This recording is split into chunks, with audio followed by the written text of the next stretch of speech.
One of the most famous of all French boxers, heavy hitter Marcel Cerdan, takes on southpaw Robert Charron. Paris, 25th of May, 1946.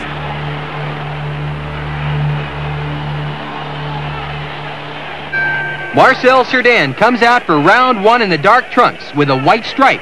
Southpaw Robert Charron has his initials on his trunks. Cerdan is 30 years old, 2 years older than Robert Charron. Cerdan began his ring career in 1934, 12 years ago.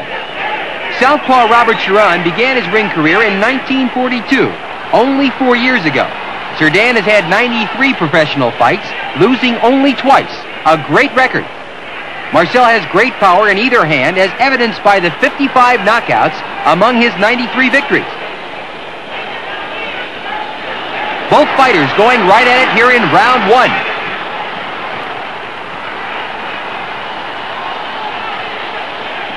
A sharp right puts Charron down. Robert gets up at the count of 4, and Cerdan moves in. The fight is scheduled for 12 rounds, but Marcel would love to end it here in round one.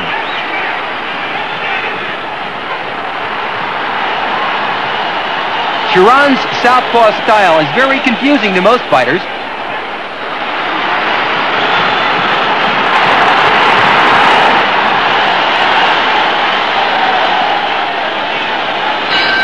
Rounds 2 and 3 were hard fought and very close. Here in round 4, Charron appears to have recovered from that earlier knockdown. This is Cerdan's 5th fight this year. He has already KO'd Alan Guedes and Edward Chenet, and he took a 12-round decision from Jose Ferrar in Barcelona. Cerdan's marvelous ability in the ring has stirred conversation even in the United States, although Cerdan has never fought outside of the continental limits of Europe. Marcel is scheduled to make his first appearance in the U.S. later this year, when he will meet tough Georgie Abrams in New York City.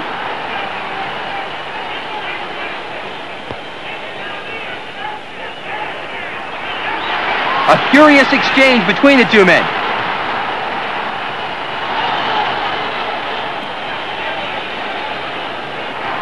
Robert Charron is a brilliant boxer.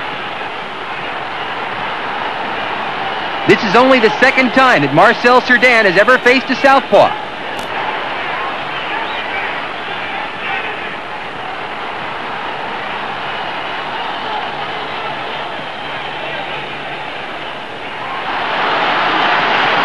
Both men throwing sharp punches in there. Marcel won the French middleweight title in 1938, 8 years ago, when he took a 12-round decision from Omar Koudri in Casablanca. Marcel also won the Inter-Allied Middleweight Championship when he KO'd Joe DiMartino in Algiers in 1944. And there's the end of the round.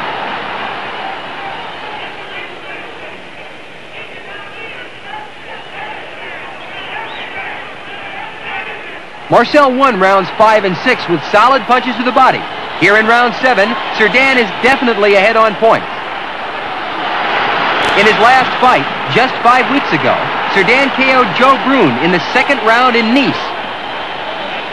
Cerdan is considered a very active fighter.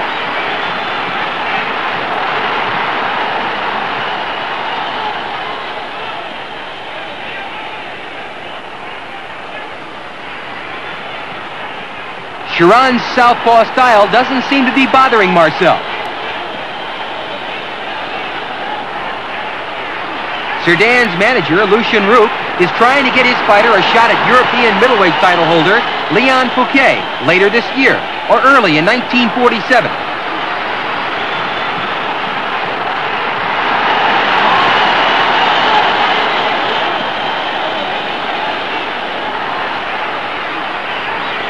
A great deal of spirited action here in round 7.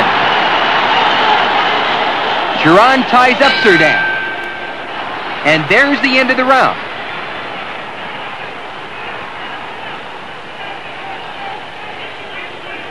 Both fighters getting instructions from their seconds. Here at the beginning of the round, Cerdan floors Charron with a hard punch to the body. Charron is right on his feet. In rounds 8 through 11, Cerdan continued to be the aggressor, and here in the 12th and final round, it's all Marcel Cerdan. Cerdan knows he's ahead on points, but he still wants that knockout. Marcel hasn't lost a fight in almost 5 years. In August 1942, Cerdan lost a very controversial decision to Valerie Boutin in Algiers. Marcel's only other loss was in January of 1939, 7 years ago. On that date, Marcel lost a fight to Harry Craster in London on a foul called by the referee, which was disputed by all of Cerdan's cornermen.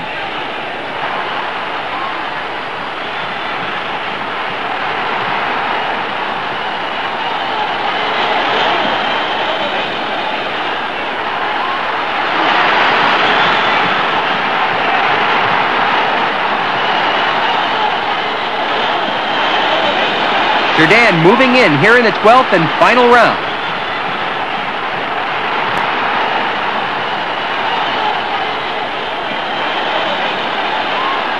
Chiron ties up Cerdan.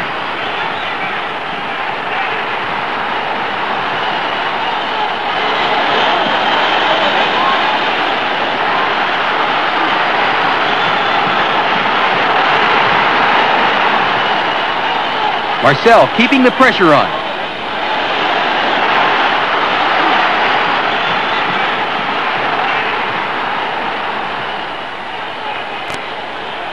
A beautiful left hook by Cerdan.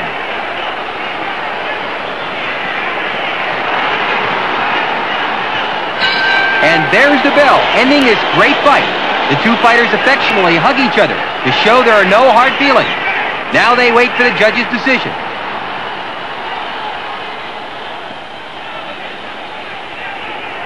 The decision will come, and it's no surprise. As reporters and photographers record the results, Marcel Cerdan is awarded a unanimous 12-round decision over tough Robert Chiron.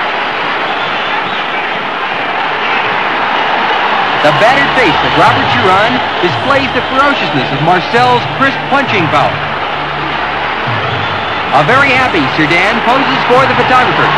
Marcel Cerdan continues on the road to the middleweight championship of the world.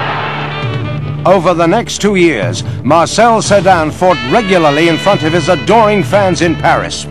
Here are the highlights of some of those contests. Cerdan defends his European title against Giovanni Manca. Paris, 26th of January, 1948.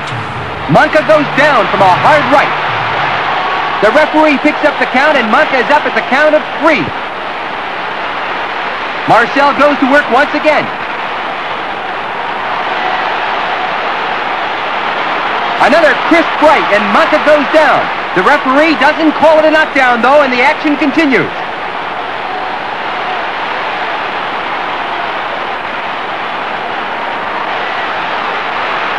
Marcel Cerdan facing camera. Cerdan won the European middleweight title just last year with a crushing first-round knockout of Leon Coquet. Marcel's title is on the line tonight against a very determined Giovanni Manca. In his last fight just 3 months ago, Marcel took a close, tough 10-round decision from Anton Radic in Chicago.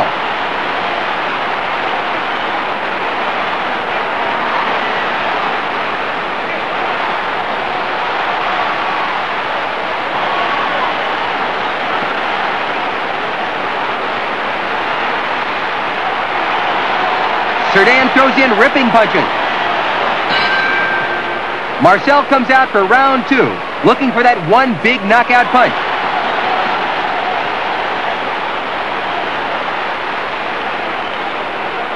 A dynamite right by Marcel Cerdan, and Manca goes down. Giovanni Manca listening to the count. He's up at 7. A pulverizing right to the jaw, and Manca goes down again. That's it. It's the end of the fight in round 2. European middleweight champion Marcel Cerdan scores a convincing second-round knockout over a game Giovanni Manca to retain his European title. Next, Cerdan takes on Jean Walczak to defend his French title. Paris, 9th of February, 1948. Marcel Cerdan won rounds 1 through 3 with his aggressive punching style. Here in round 4, Marcel is definitely ahead in the scoring.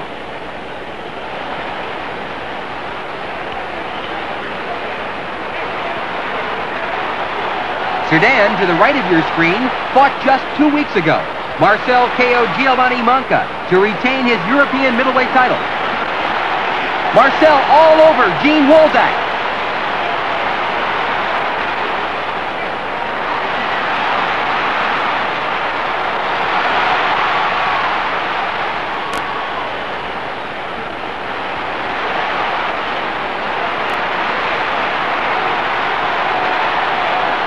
Marcel Cerdan throwing bombs here in round 4.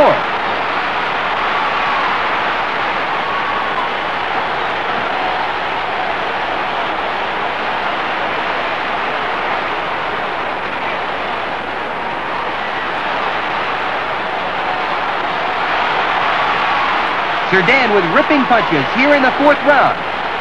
And Wolzak goes down. Cerdan goes to a neutral corner as the referee picks up the count.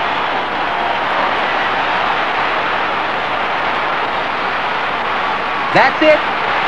Cerdan affectionately hugs Gene. Marcel Cerdan scores a 4th round knockout over Gene Wolzak in Paris to retain his European middleweight title. Marcel's aggressiveness was just too much for the game Wolzak. Just a few weeks later, Cerdan is challenged by Lucien Krocek. Paris, 25th of March, 1948. Here in round 1, southpaw Lucien Krocek is surprising everyone by taking the fight to Marcel. Cerdan's last fight was just 2 weeks ago when he KO'd hard-punching Laverne Roach in New York City. With that victory, Marcel has been promised a shot at world middleweight champion Tony Zale later this year. Krocek's southpaw stance confuses many fighters. Lucien began his ring career professionally in 1945. Krocek at 27 is 5 years younger than Marcel Cerdan. A great ringside shot of the action.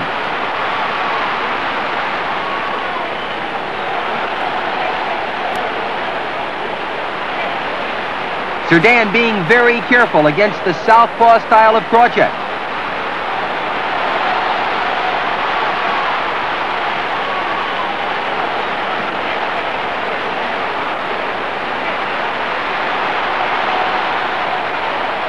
Both men respect the punching power of the other. And there's the bell ending the round. In rounds 2 through 9, Cerdan built up a slim lead, scoring with accurate punches to the body. It seems that Lucien's southpaw stance doesn't seem to bother the dynamite-punching Marcel Cerdan here towards the end of the fight. This is Marcel's 4th fight this year. Cerdan has already KO'd Giovanni Manca, Gene Wolzak, and Laverne Roach. Cerdan's manager, Lucien Rupp, is already thinking ahead to Marcel's expected match with world middleweight champion Tony Zale.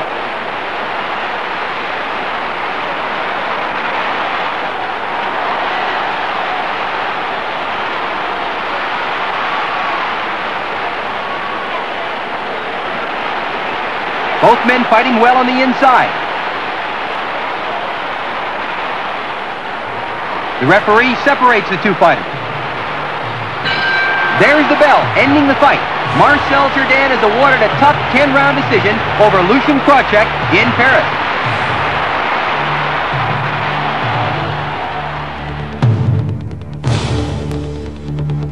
Marcel is seen here arriving in the United States for the official signing with middleweight champion Tony Zale. Well, boys, it's time for you to put your signatures on these contracts.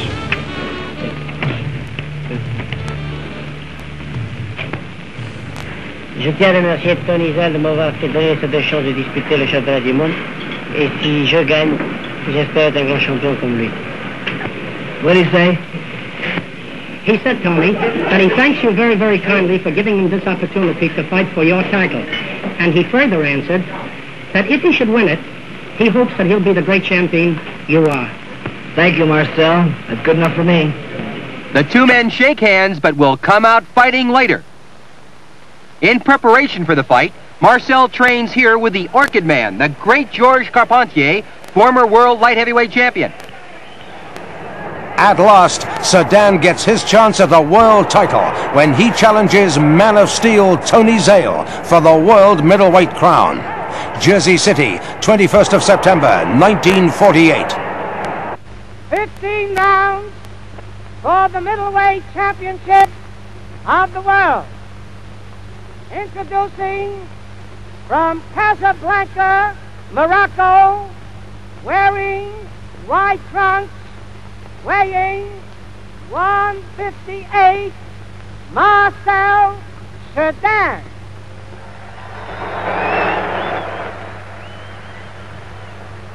His opponent from Gary, Indiana, wearing purple trunks, weighing 159, the middleweight champion of the world, Tony Zale.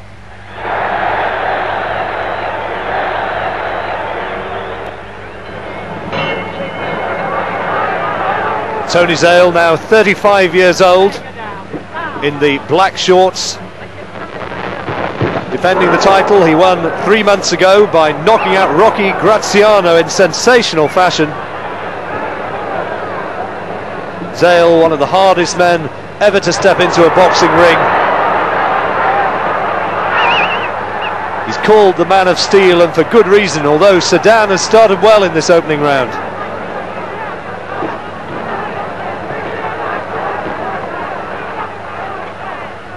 "20,000 fans here at the Roosevelt Stadium in Jersey City. And Zale straight away trying to go to work to the body of Cerdan.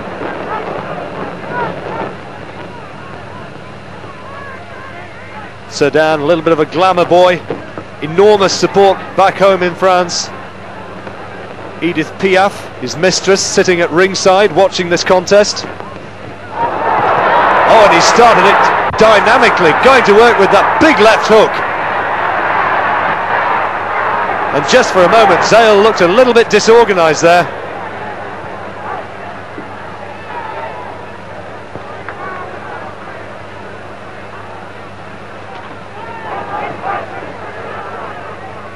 And Zale's going to have to be careful with that left hook. 3 or 4 times already in this opening round, Cerdan's really nailed him, and again. Oh, and it's all from the challenger here, Cerdan.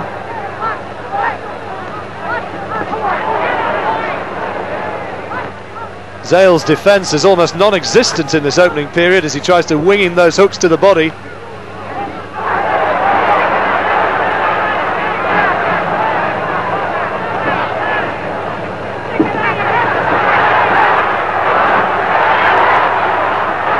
What a tremendous opening round, and surely they can't keep up this sort of pace, this sort of intensity for the full 15.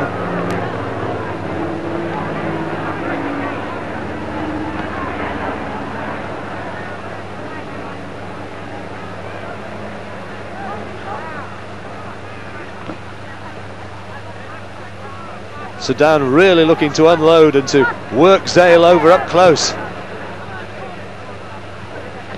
Good uppercut from Zale, and that found its target. Fast uppercut. Cerdan took it well, and Zale's been encouraged by that, trying to follow it up with a big attack as the bell goes to end a dramatic opening period. Cerdan probably did enough to win round 1, but Zale came on strong in the closing stages, now into the second.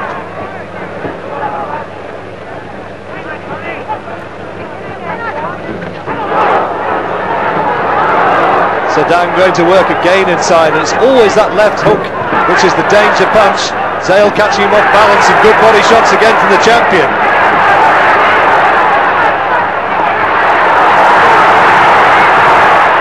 Crowd are on their feet and absolutely loving this.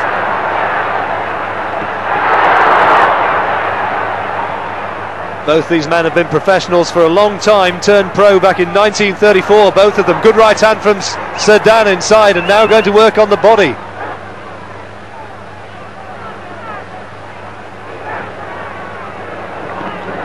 Oh, good body shot from Zale.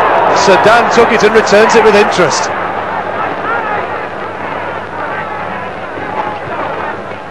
Sedan, the European champion, regained the title in July.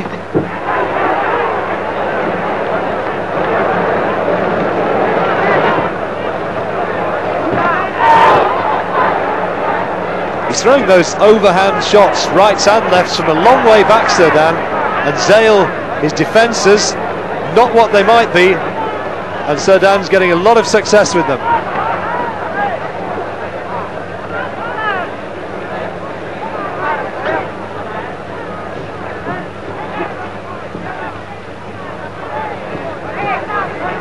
Champion Tony Zale in the black shorts in his 87th pro fight, and he takes another big right hand from Sedan.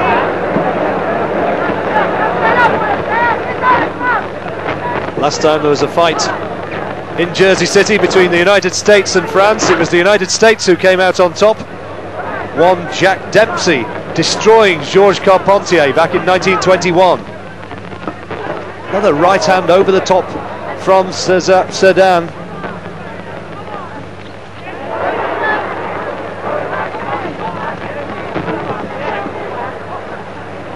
Zale, such a tough man, but he's had those 3 tremendous contests against Graziano, and you just wonder how much has been taken out of him by those real ring wars.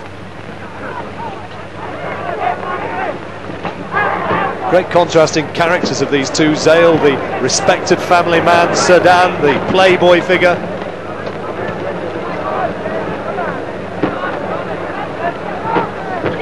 It's all going the way of the Frenchman at the moment. Bell goes to end the second, and Sedan wins that as well. And now we move into the 5th round.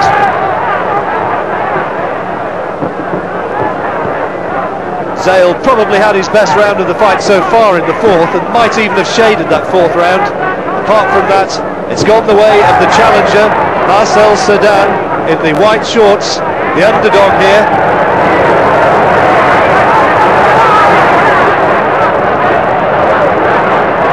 Zale just waiting for Sedan to commit himself, trying to pick him off with the counters. Referee Paul Cavalier splits them.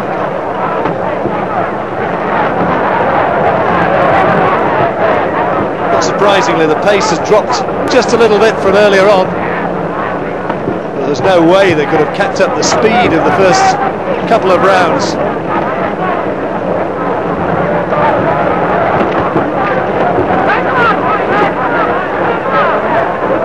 Zale still concentrating on the body, trying to soften Sedan up with those crunching body shots. You just get the impression that when they do work in close, it's actually Sedan who's having the better of it. Great body shot from Zale. Oh, but look at the way the Frenchman comes back.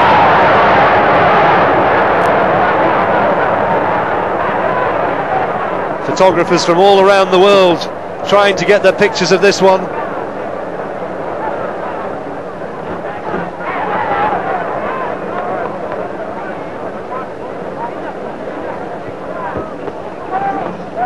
Zale knows that he needs to find a big round to turn this one round. He needs to get the respect of the Frenchman. He may be shaded the 4th, but Sedan's coming back well in the 5th. And again, it's Zale who gets caught with that right hand over the top.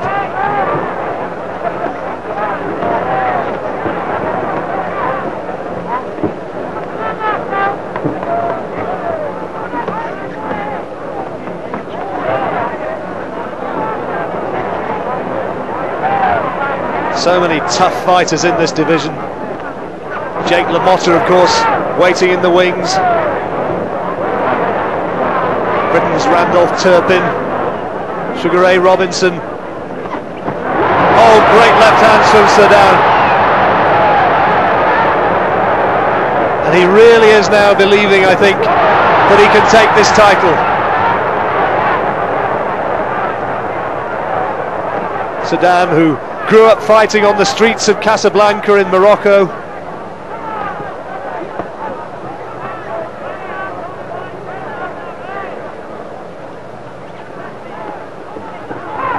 Zale sticking out that left jab, but no authority in it, and that's a big round for Marcel Sedan.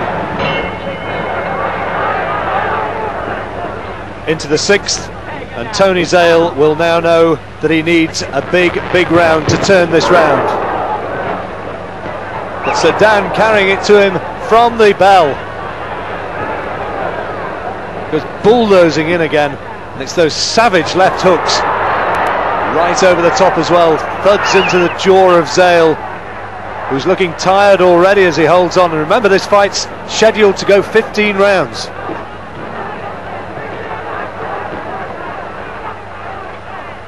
Good left hand from Sedan, hammered through into the jaw of Zale.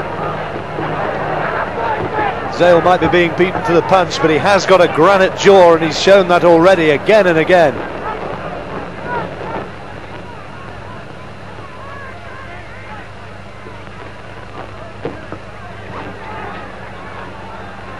Zale's attacks have been confined largely to the body, and you just wonder whether he might not have more success if he could go to work on Sedan's head. But Sedan is coming hammering forward, and he won't be denied, and Zale just not able to keep him off with his jab, such as it is.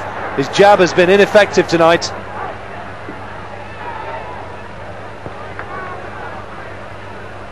Good body shot from Zale.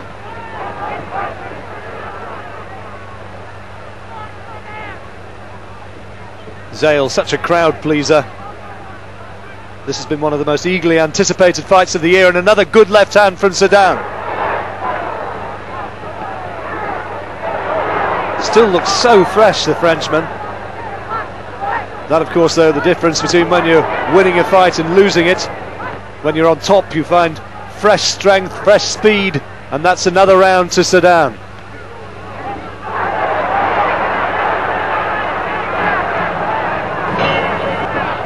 Round 7.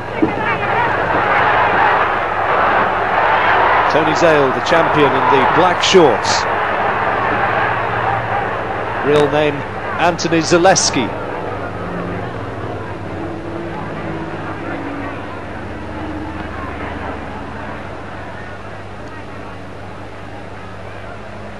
Good right hand again from Sedan. You saw just momentarily Zale's knees and his legs betrayed him, and there's just a hint of redness around the right eye now of the champion. He's starting to mark up, and that's no great surprise, because as Sedan's been hammering in with those left hooks, there's been plenty of doubling up with hooks into the side of the face, and another one goes hammering home, and there's definitely now bleeding around the eye of Zale.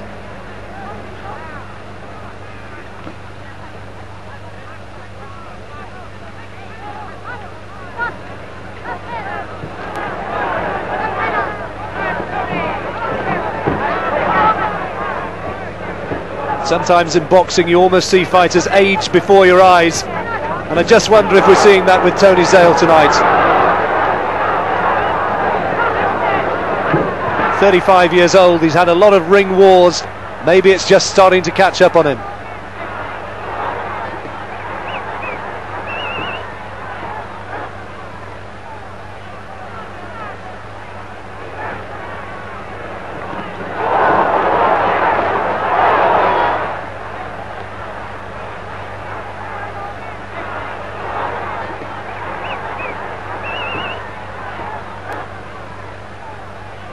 Georges Carpentier came over here in 1921 to try and win that world heavyweight title from Jack Dempsey. He failed, but Sedan, well, he's going to be a hero in France if he takes this. Good left hand again from Sedan, and just for a moment there it looked as though Zale might go. The American bravely coming flailing back in, but there was a terrific left hook thrown by Marcel Sedan.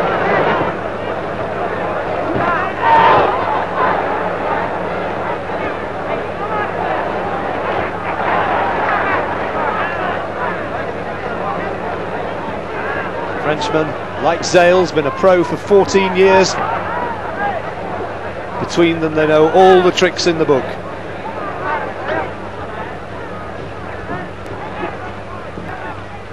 There's no snap at all now though to Zale's punches. All the quality work is coming from the challenger, and there's an air of desperation already about Zale's punching. Better footwork as well from the Frenchman, and teeing off well with a terrific right hand right on the bell. Into the 8th. Already it's starting to look as though if Tony Zale's going to retain his title, he's going to have to find a knockout. He's certainly going to have to find some very, very big rounds, and he must know that.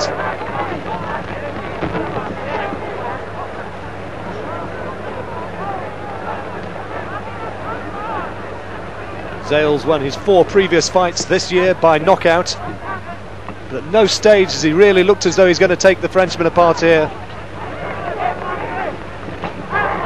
There's no questioning his heart and his bravery, but again a terrific right hand from Sedan. Desperate times for Zale, who just wants to buy time and hold on.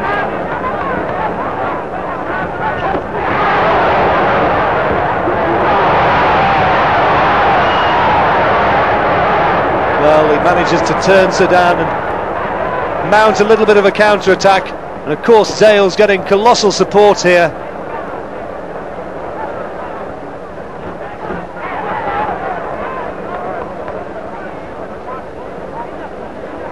There's a French radio commentator at ringside who's almost in the ring. Terrific excitement among the travelling band of French journalists.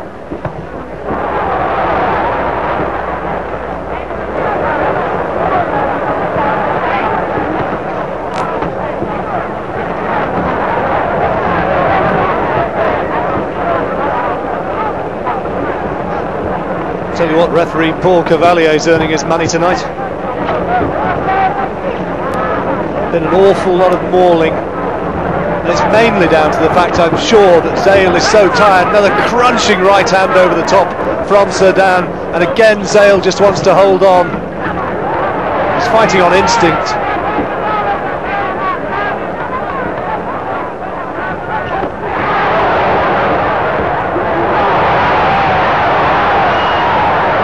One of those nights for the Frenchman. He just won't be denied. Sheer relentless aggression. Oh, terrific body shot, thudded into the ribcage of Zale.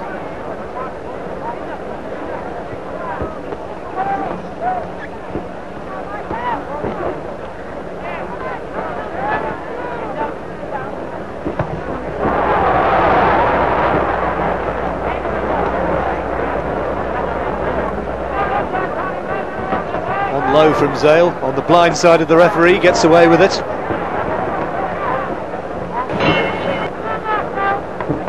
And the end of another dramatic period, but a period I'm sure dominated by the Frenchman. Move into round 10. Tony Zale now knows for sure he's going to have to knock the challenger out if he's going to keep his title.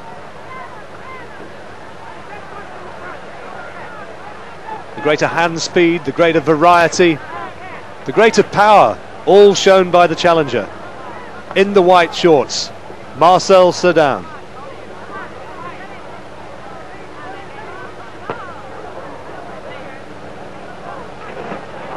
Right over the top.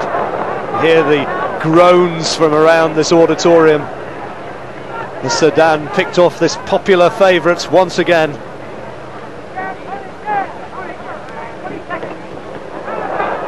Doubling up well. Jab hook from Sedan, and then Zale no more than holding on.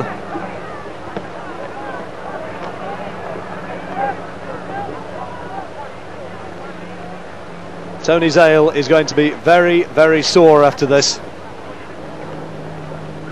It's been a remorseless and systematic working over that he's taken.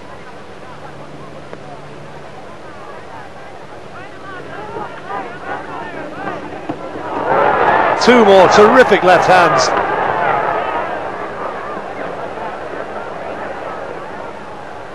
Well, I've seen plenty of fighters go down from punches of that sort of intensity, but still Zale is in there pitching.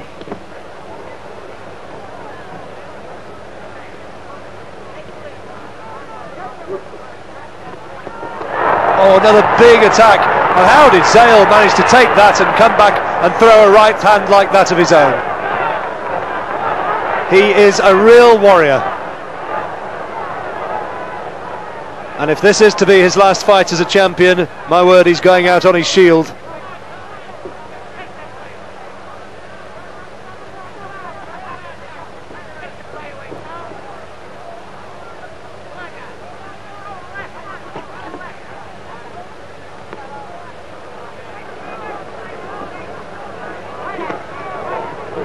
Everything's going in there now from Zale. He's going in with his shoulders, with his elbows, with his head, doing anything possible to try and upset the momentum of Sedan, but Sedan won't be denied, and he's getting his own back using his own head. Oh, terrific left hand. Zale throws an uppercut inside, and again the heads go boring in, but there was a superb left hook from Sedan.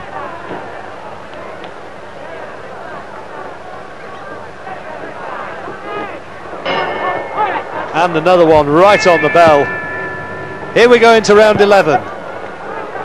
Fight due to go 15. The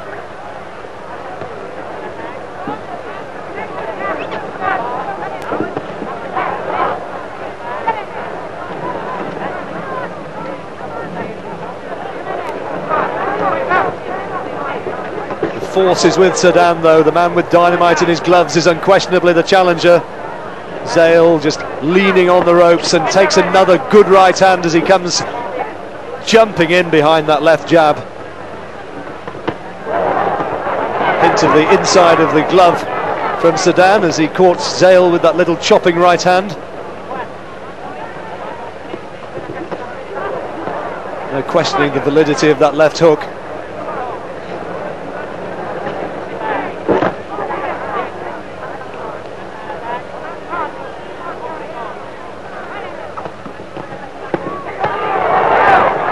Seven, 8, 9 punches there from Sedan without response. Beating Zale to the attack, beating him to the punch now again and again. It's one-way traffic this, and you just wonder how much Tony Zale's got left in the tank.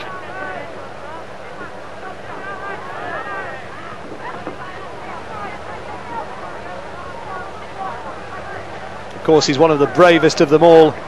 He won't take a backward step. There's no way Tony Zale's going to be quitting in here.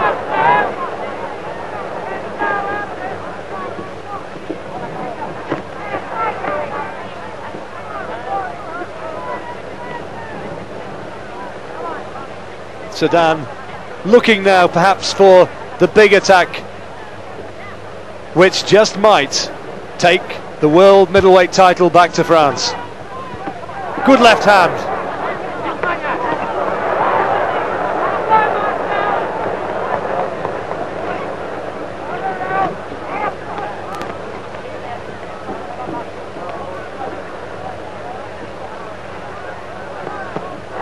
Zale takes another terrific left hook and another one.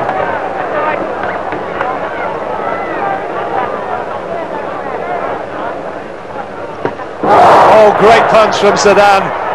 Zale rocked back across the ring by that.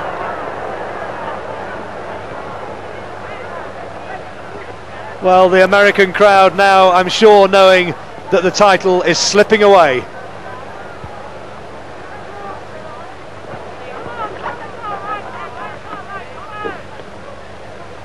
Zale looks dazed and desperately tired.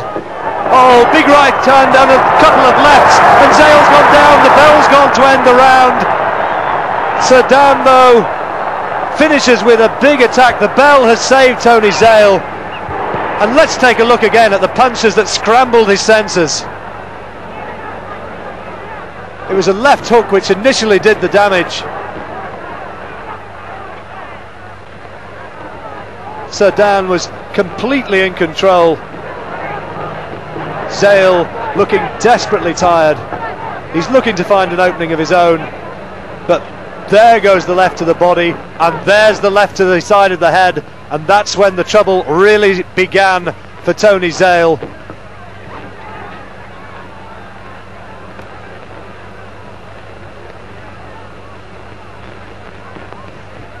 By now, precious little defence left, and those blows going in almost unanswered.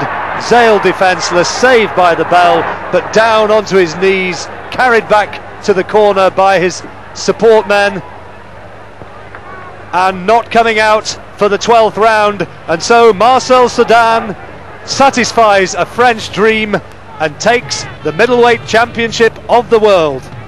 He is going to be a huge hero after this. And now we get confirmation of the result as the celebrations begin in the French corner.